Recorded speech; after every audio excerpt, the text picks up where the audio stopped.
This story is incredibly captivating, centered around a young boy who gets trapped inside a video game. But don't think this is just an ordinary game, because the game's creator has removed the logout button. As a result, all players are now stuck in the game. The only way to escape is by completing the game, which involves defeating all 100 floors. Before the story begins, it is explained that the beta testing for this game has already concluded. The game, called Sword Art Online, is now ready for launch. Both beta testers and new players are extremely excited. Here, we are introduced to the main character, Kuragaya Kazuto, who prepares to enter the game using a device called Nerve Gear. On Sunday, at exactly 1 p.m., the game goes live. Kirito puts on his headset, lies down, and the moment the clock strikes 1, he logs into the game. The game begins on the first floor, where his avatar is named Kirito. Since he already knows what to do, Kirito quickly gets moving while other players are still confused about where to start. Amidst the chaos, a player named Klein approaches Kirito and asks for help, knowing that Kirito is a beta tester with prior experience. With his extensive knowledge of the game, Kirito allows Klein to team up with him. The two of them proceed to battle some wild monsters to gather items. Their bond grows stronger as they adventure together.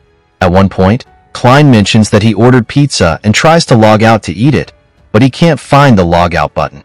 Kirito checks for himself and realizes that his logout button is also missing.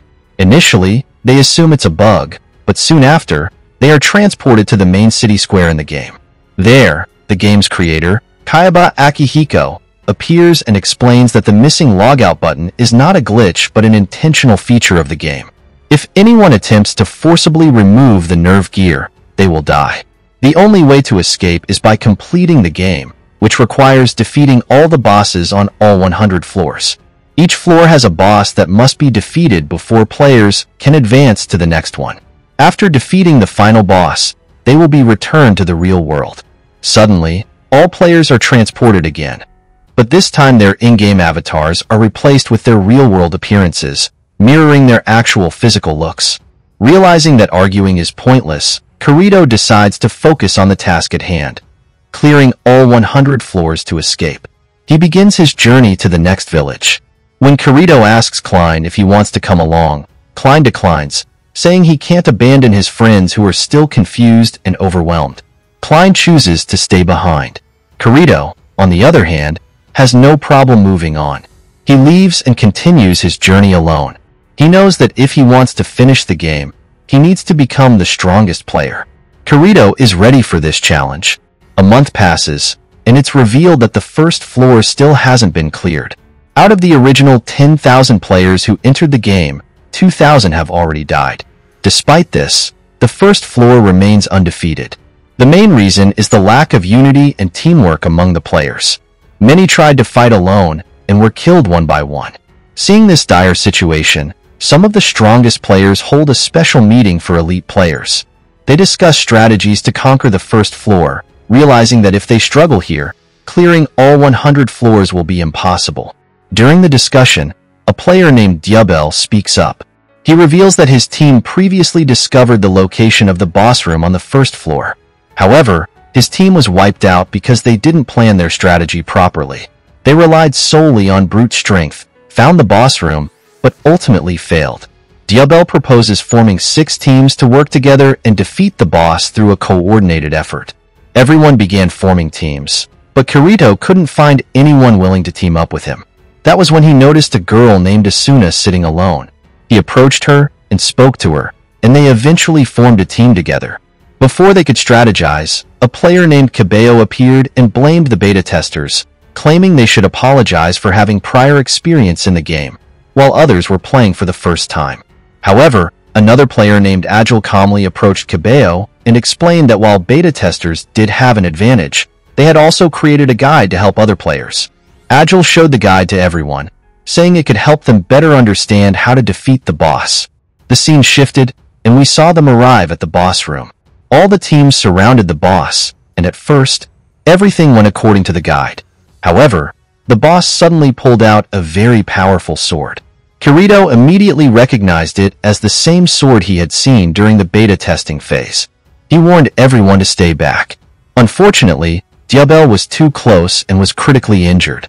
His HP was nearly depleted, and although Kirito tried to give him a healing potion, Diabel refused, saying it was his own fault. Diabel admitted that he had been greedy, wanting to obtain the boss's weapon, as only the person delivering the final blow would get it. Kirito and Asuna then stepped forward together to face the boss. They tried to distract the boss and attack from different directions. However, the boss struck Kirito, knocking him toward Asuna. At that moment, Agile and his team arrived to assist. Agile urged Kirito to rest while they held off the boss. After recovering, Kirito advanced and delivered the final blow, defeating the boss. Everyone was overjoyed that the first floor had finally been cleared. However, Cabello wasn't happy and accused Kirito of winning only because he was a beta tester, belittling him in front of the others. Hearing this, Kirito burst into laughter. Initially, he hadn't wanted this kind of attention, but now he proudly declared that he was a beta tester, and not just any beta tester. During the trial phase, he had been the one to clear the most floors in the game. No one could match him. Afterward, Kirito left, saying his task was complete. The team dispersed to train and grow stronger before moving on to the second floor. Asuna then followed Kirito and said, "You're strong, but I don't want you to continue this journey alone. It would be better if you joined a guild. It would make it easier to grow stronger." Kirito nodded and left. The scene shifted again, 1 month later. Kirito was now with the Moonlight Cats Guild. The guild thanked Kirito for helping them clear the first floor. They even offered him a place in their group. After thinking for a moment, Kirito accepted the offer but chose not to reveal his true power level. The next day, Kirito received a message from the guild leader. Sachi, one of the guild members, had gone missing. The leader asked Kirito to inform them if he found her. While searching, Kirito discovered Sachi in a quiet place. Sachi said, "What if we just leave? I don't want to work hard to clear this game. We could come back only when it's over." Kirito reassured her, saying their guild was strong enough to survive, and that he promised to protect them from any trouble. The next day, Kirito bought a house for the guild, a place where they could all stay together. However, during a dungeon exploration, they stumbled upon an empty room with a treasure chest in the center. Everyone was excited, but Kirito realized it was a trap. Before he could warn them, the exit doors locked, trapping them inside. The teleportation crystals they tried to use failed. Suddenly, a swarm of monsters appeared and attacked them. The cramped space made it difficult to fight. Kirito could only watch as his guild members were killed one by one, including Sachi, to whom he had promised protection. Recently, Kirito learned about a special crystal capable of reviving players, but it could only be obtained by defeating a specific boss on Christmas Day. When Christmas arrived, Kirito set out to find the boss. Along the way, he encountered Klein's group, who offered to help. However, another group appeared to stop them. While Klein and his team fought off the attackers, Kirito found the boss, defeated it, and obtained the crystal.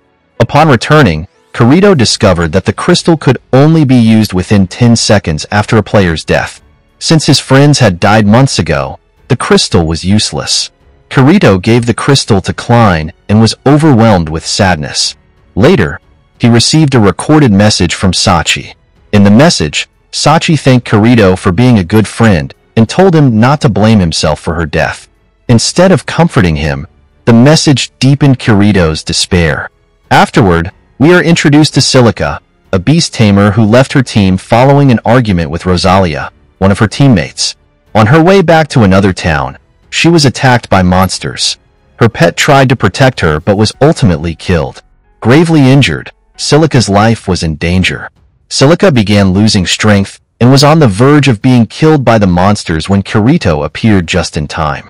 He swiftly defeated the monsters. As Silica thanked him, Kirito noticed a feather in her hand, which turned out to be a high-level treasure. When Kirito asked where it came from, Silica explained that it appeared after her pet died. Kirito then revealed that the feather was proof that her pet was extraordinary. He mentioned that if they could find a specific treasure within 3 days, they might be able to revive it. Unlike the previous treasure, which only worked within 10 seconds, this treasure had different properties. Encouraged by this hope, Silica agreed to start the quest. They returned to the town Silica had been in earlier and encountered Rosalia, who mocked Silica for returning without her pet. Silica grew angry at Rosalia's behavior, but Kirito explained that some players develop bad attitudes after reaching certain levels. Kirito also informed Silica that during the beta test, he learned that players who committed crimes had an orange marker above their heads, while a red marker indicated a player killer. Soon after, they sensed someone watching them, but when they checked, no one was there. The next day, they teleported to floor 47 to search for the treasure. Upon arriving at the treasure's location, Kirito felt someone following him but decided to ignore it. Eventually, Silica found a flower, which turned out to be the treasure. She decided to keep it to revive her pet later in the town. On their way back, Kirito asked Silica to stop. At that moment, a player named Rosalia appeared, revealing herself as a member of a player-killing guild, PK Guild. Oddly, Rosalia had a green marker instead of a red one. Kirito realized this was a trick he had already anticipated. Kirito explained that he had received information from a member of the Silver Fang Guild, who had begged for help in capturing Rosalia after she had killed his teammates. However, Rosalia's green marker made others hesitant to take action. Knowing the truth, Kirito set a trap for her. When Rosalia's teammates appeared and attacked, Silica feared for their safety, but Kirito stepped forward alone with his sword. Despite their varied attacks, Kirito remained unharmed. They soon realized Kirito was at level 78, far above their own levels. Rosalia eventually surrendered, and before she could retaliate, Kirito sent her straight to prison. Afterward, Kirito apologized to Silica for using the situation to lure out Rosalia, but Silica didn't mind since they both survived. Silica then used liquid from the flower on the feather treasure, successfully reviving her pet. Overjoyed, Silica thanked Kirito. They parted ways, promising to meet again in the future. Of course, we will meet again. Quite some time has passed since the last time we were here. Now, we see Asuna, who is holding a meeting for her new guild, the Blood Oath. Kirito is also present at the meeting. They have now reached floor 56, but defeating the boss on this floor has proven challenging. Asuna suggested trying to lure the boss toward the town. Kirito opposed the idea, arguing that the town's inhabitants would be endangered. Asuna coldly replied that it didn't matter since they were just NPCs, non-player characters, that could respawn later. Despite this, Kirito felt the plan was morally wrong. Later, Kirito met with Agile, who reminded him that he once advised Asuna to continue her journey with her team. Now, Asuna had grown significantly, even becoming the vice captain of the Blood Oath. In the next scene, Kirito is seen relaxing under a canopy. Asuna approaches him, saying that everyone is brainstorming strategies to defeat the floor boss, while Kirito is lounging around. Kirito responds that the boss will eventually be defeated anyway, and the weather today is perfect for relaxing. He then goes back to sleep. When he wakes up, Kirito sees that Asuna has also fallen asleep nearby. He decides to stay, worried that someone might attack Asuna if he leaves her alone. When Asuna wakes up in the afternoon, she thanks Kirito and invites him to eat at a restaurant. While eating, they hear the sound of glass breaking. Rushing outside, they see a player suspended in midair, impaled by a spear through his chest. Moments later, the player dies, and his body disappears. Kirito is shocked because the incident occurred in a safe zone, where players are supposed to be immune to death. Additionally, all players nearby had green signals above their heads, indicating they were innocent. Kirito and Asuna decide to investigate the case. They approach a girl who had screamed in the restaurant and drawn their attention. The girl, named Yoko, reveals that the deceased player was her friend. She claims to know little about what had happened. Later, they discover the weapon used in the murder. They take it to Agile, who has the ability to trace the weapon's owner or creator. Using his skills, Agile identifies that the weapon was crafted by a player named Grimlock. Yoko recognizes Grimlock's name and recounts the story of her former guild, Golden Apple. The guild's leader, Griselda, had found a peculiar ring they considered a valuable treasure to be sold. However, before the ring could be sold, Griselda was mysteriously killed.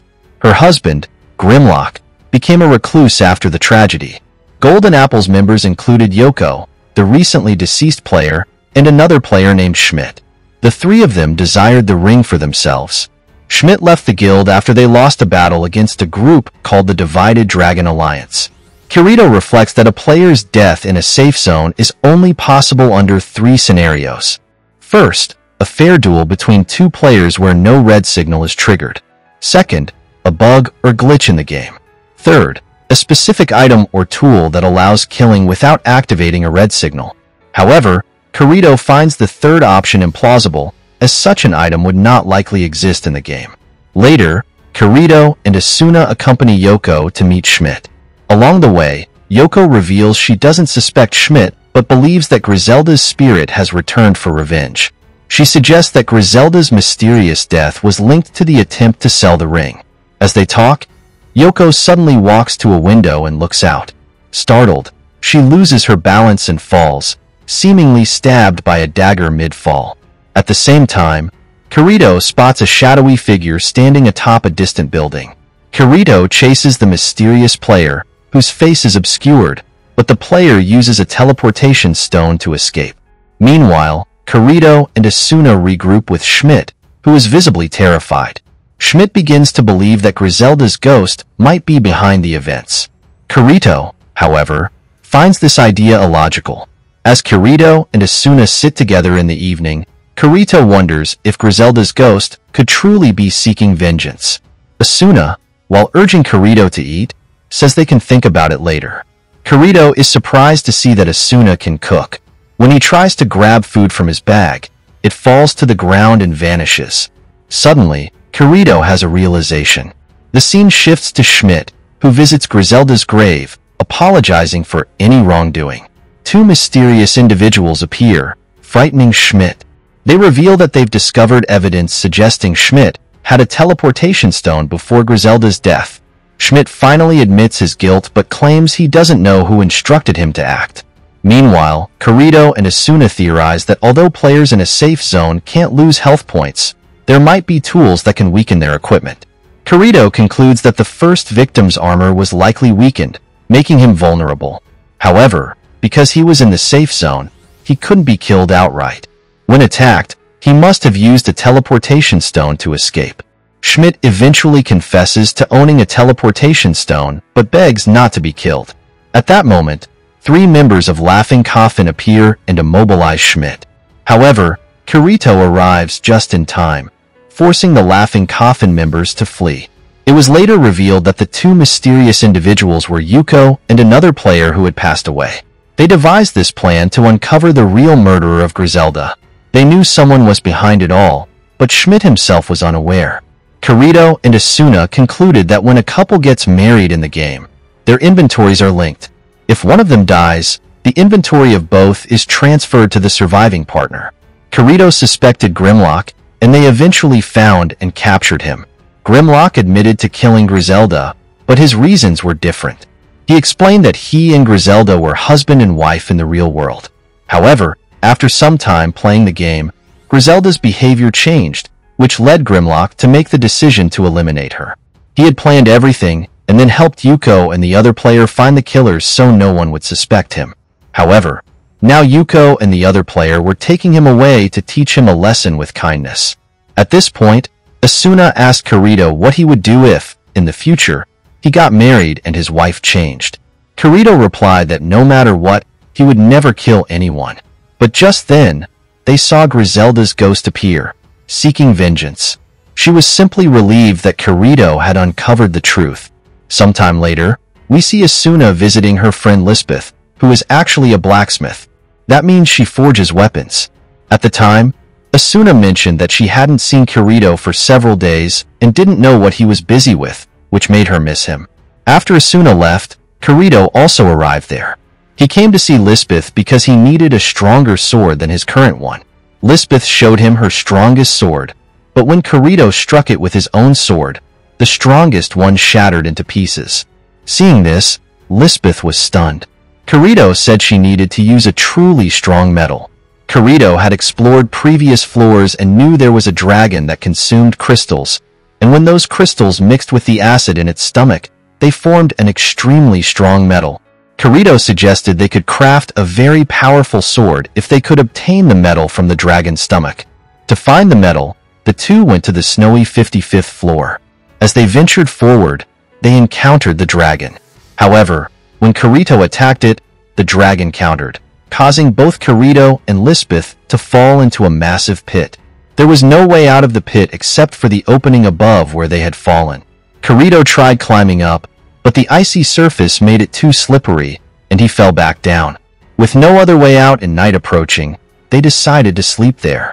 The next morning, when Lisbeth woke up, she saw Kirito digging into the ground. While digging, he found the special metal from the dragon's stomach they were searching for. Now, they just needed to figure out how to get out. At that moment, the dragon returned to its nest. The pit was its home. However, as the dragon descended, Kirito and Lisbeth managed to climb onto its head. When the dragon lifted its head, they escaped. Afterward, Lisbeth forged a special sword for Kirito, who was thrilled to finally have a sword that's strong. When Kirito tried to pay Lisbeth, she refused the money. Instead, Lisbeth wanted to become Kirito's personal blacksmith.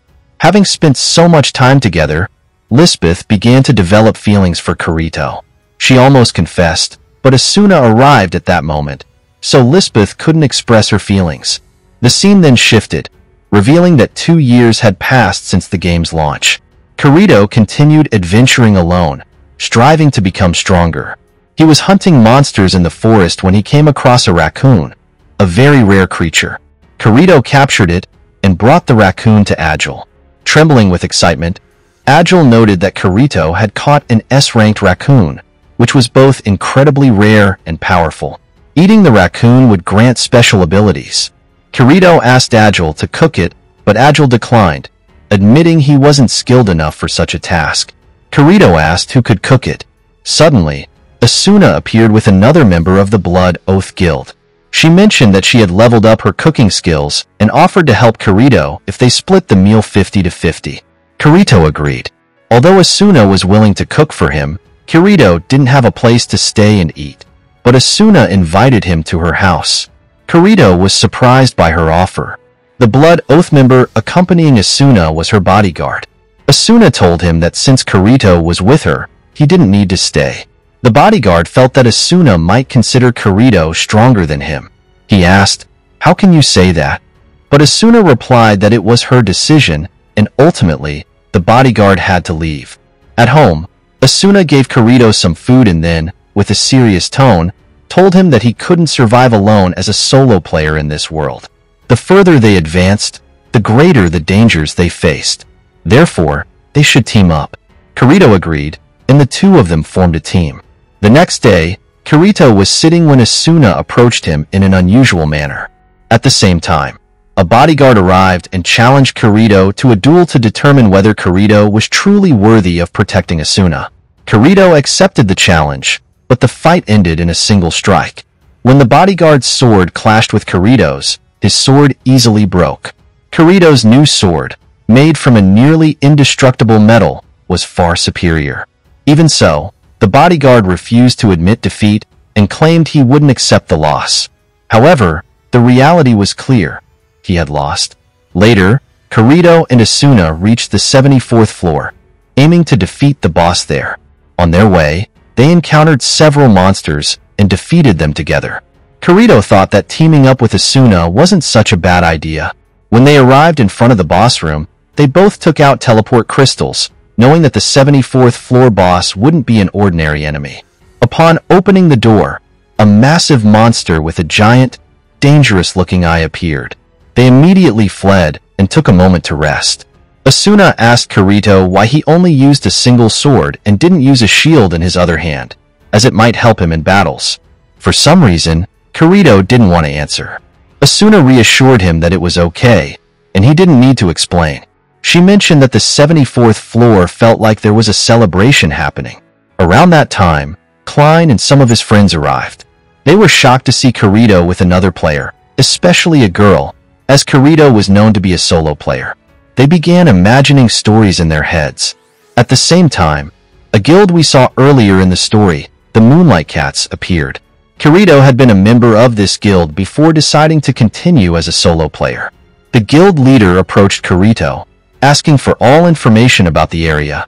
He He was even willing to fight Kirito to obtain it. Kirito, however, freely shared the information as he had no issue doing so. Kirito noticed that the Moonlight Cats members seemed exhausted, likely from fighting other monsters earlier. Despite Kirito's warning that they wouldn't be able to defeat the boss in their current condition, the guild leader ignored him and led his team onward. Not long after, Kirito, Asuna, Klein, and his friends heard screams coming from the boss room. They rushed there and found that the Moonlight Cats members were unable to use their teleport crystals. This reminded Kirito of a similar trap he had fallen into before, where teleport crystals were also useless. Many guild members were already dead by the time they arrived. Kirito and Asuna decided to save as many survivors as possible. Kirito charged at the boss to distract it while Asuna, Klein, and his group worked to evacuate the injured. During the battle, Kirito realized he needed a second sword. He checked his inventory and found another blade. Until now, Kirito had never seen anyone capable of perfectly wielding two swords simultaneously. Confident in his skills, he drew the second sword and began attacking the boss with dual swords. Before long, the system displayed the message "Congratulations," indicating the boss was defeated. However, Kirito's HP had dropped dangerously low, and a small hit could have eliminated him. Exhausted, he collapsed but wasn't eliminated because the fall wasn't caused by an attack. Everyone was astonished by Kirito's dual-wielding skills.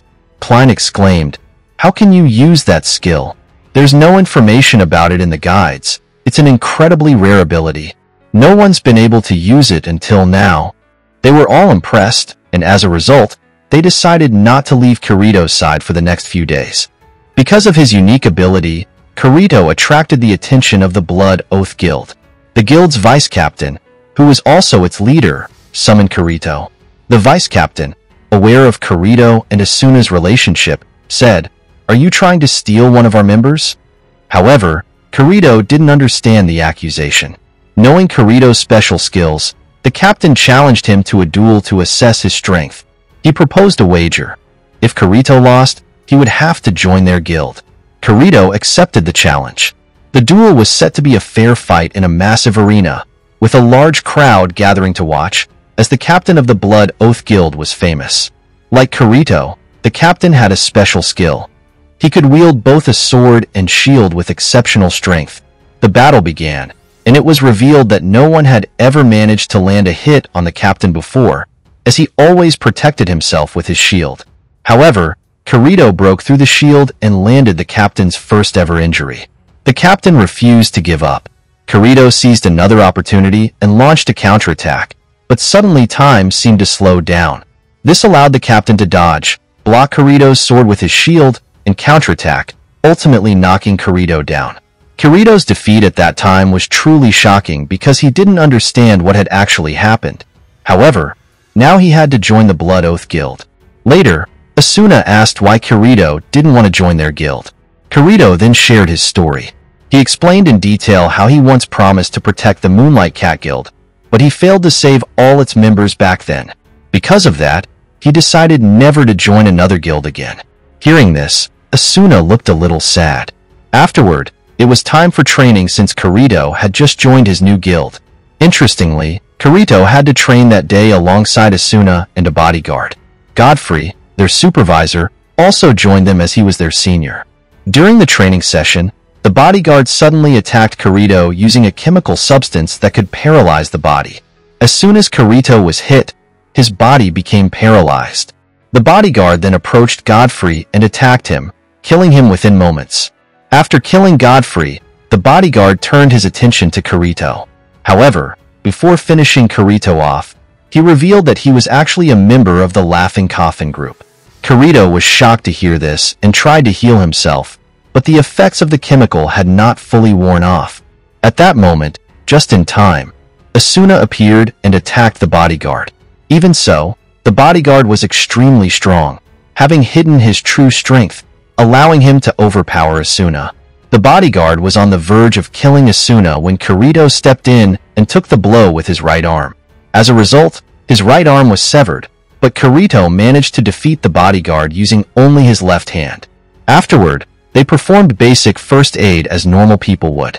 Despite his injury, Kirito kissed Asuna first, and they spent the night together. The next morning, Kirito suggested visiting the lake on the 22nd floor because of its beautiful view. He also mentioned that they could get married afterward. This was a big decision, so Asuna couldn't decide on her own. She needed to consult someone, and in such situations, one would usually ask their parents. However, Asuna decided to ask their guild leader, the captain, for permission to get married and take a leave of absence. The captain approved it since it wasn't a big issue. Then, Asuna and Kirito went to the 20th floor and bought a house there because Kirito was now very wealthy. They rested there for a few days and enjoyed their time together. Later, we see Kirito and Asuna strolling through a forest. At that time, Kirito mentioned hearing from some people that there was a ghost wandering around the area. Asuna felt frightened upon hearing this, and at the same time, they saw a little girl in white clothing pass nearby. But she might not have been a ghost, perhaps a player. When Kirito and Asuna approached the girl, Kirito immediately noticed that there was no cursor above her head. The cursor, whether green or red, indicates whether someone is a player. Furthermore, she wasn't an NPC, non-player character, a character created by the system. Nor was she a quest giver, who usually assigns missions to players in exchange for items. This left Kirito puzzled as to who the girl could be. When they got closer, they found the girl unconscious.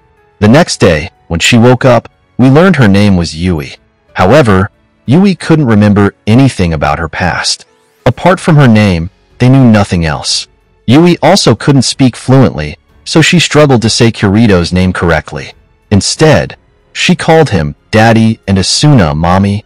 I won't comment on that, but interestingly, in a short time, Kirito and Asuna became close and eventually got married. They even had a 5-year-old daughter. After that, Kirito made the right decision. He sought out Yui's parents or someone who might know her so they could hand her over. Actually, just kidding. He merely wanted to find her family for social reasons. The three of them, Kirito, Asuna, and Yui, went to the first floor, as they had to start from the beginning. As they advanced, they realized that many players hadn't progressed further. These players didn't dare go forward due to the fear of battles, so they stayed on the first floor, running businesses there. Some even opened shops, while others joined different guilds. There was one guild of warriors that was bullying some children at the time. They felt superior by harassing the kids. Asuna didn't like this, but she taught them a lesson in a very gentle way. Later, we returned to Kirito, who was carrying Yui, when suddenly Yui heard a sound and raised her hand to the sky. Because of the sound, she fainted, causing Kirito and Asuna to panic. They immediately took her to a church.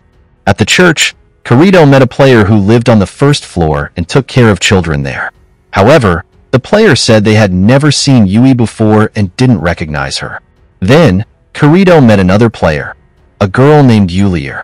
Yulier approached Kirito and Asuna to thank them for teaching the warriors a lesson, as they had always been causing trouble and never listened to anyone. But now, having been taught so gently, they probably wouldn't make the same mistakes again.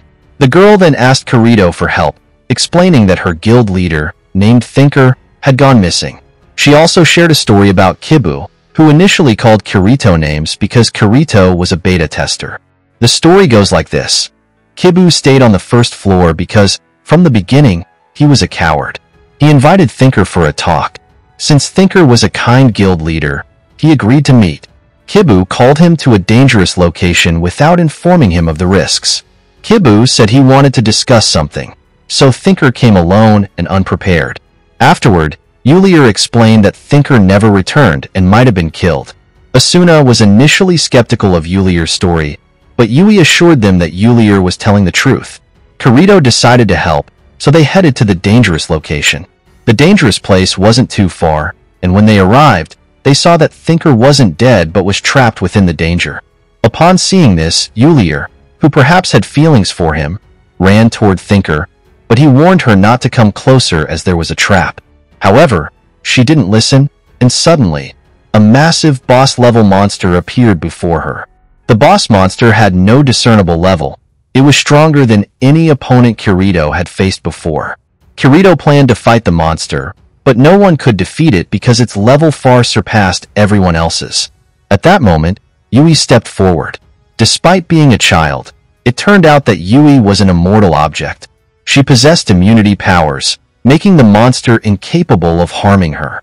With a single strike, Yui defeated the monster. Afterward, Yui regained her memories.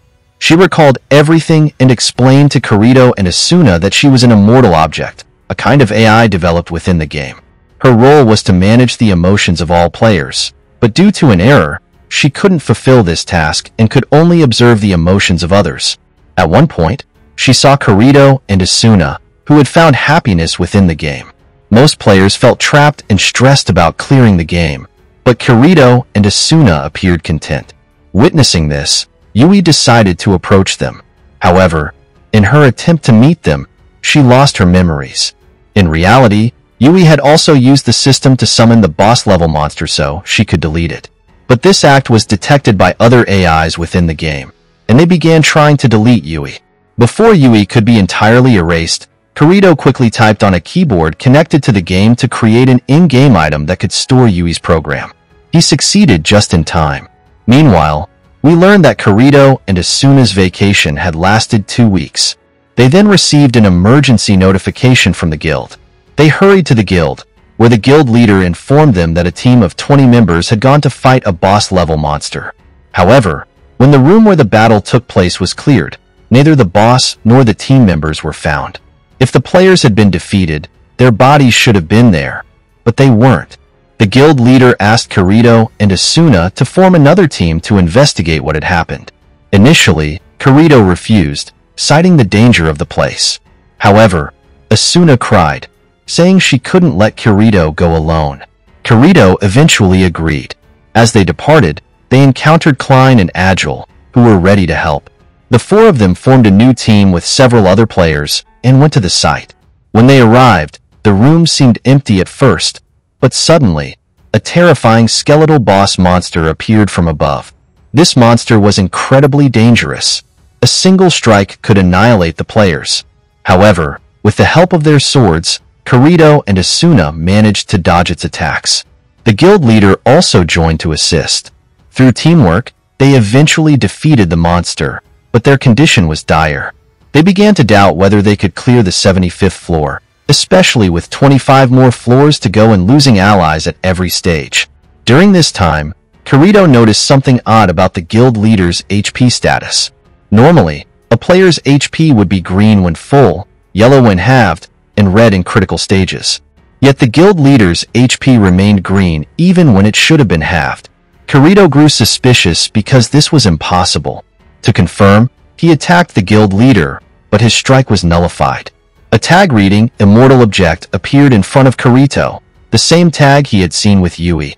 Kirito realized that the guild leader was an immortal object. Shocked, he questioned how this was possible since including immortal objects in the game would ruin the challenge. Kirito soon discovered that the guild leader was actually Kayaba Akihiko, the creator of Sword Art Online. All the players felt trapped, but Kayaba revealed that he merely wanted to enjoy himself. He expressed his desire for Kirito to reach the 100th floor, no matter the cost. Kayaba then disclosed that his goal was to face Kirito in a final battle on the 100th floor. However, since his secret was exposed, Kayaba directly challenged Kirito.